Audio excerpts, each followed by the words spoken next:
तर भाजपचे कोणते नेते राष्ट्रवादी शरदचंद्र पवार पक्षाच्या नेत्यांशी बोललेत? आमच्या पक्षाच्या नेत्यांशी बोलणं नाही. एनडीएमध्ये येण्यासाठी विलिनीकरणाच्या अटीवर सुप्रिया सुळे यांनी हे वक्तव्य केलं.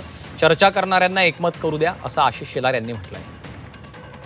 भारतीय जनता पक्षाचे कुठले नेते राष्ट्रवादी काँग्रेस पक्ष शरदचंद्र पवार या कुठल्या नेत्याशी बोललेत हे मला तरी माहिती नाही. मी जयंतराव असतील, शशिकांतजी असतील, रोहित असेल, देशमुख साहेब असतील, आम्ही किंवा आदरणीय पवार साहेब तर ते दौऱ्यावरच आहेत. त्यामुळे आमच्या कोणाचंही बोलणं आमच्या कोणाशी झालेलं नाही. आता दुसऱ्या राष्ट्रवादीशी झालं असेल तर मला माहिती नाही, पण राष्ट्रवादी काँग्रेस शरदचंद्र पवार या पक्षाची भारतीय जनता पक्षाचं आणि आमच्यापैकी कोणाचं बोलणं झालेलं नाही. चर्चेवर मी उत्तर काय देऊ? चर्चा करणाऱ्यांना पहिले एकमत करू द्या. मुळात अशी चर्चा आहे यावर त्यांना भाष्य करू द्या, त्यानंतर आम्ही प्रतिक्रिया देऊ.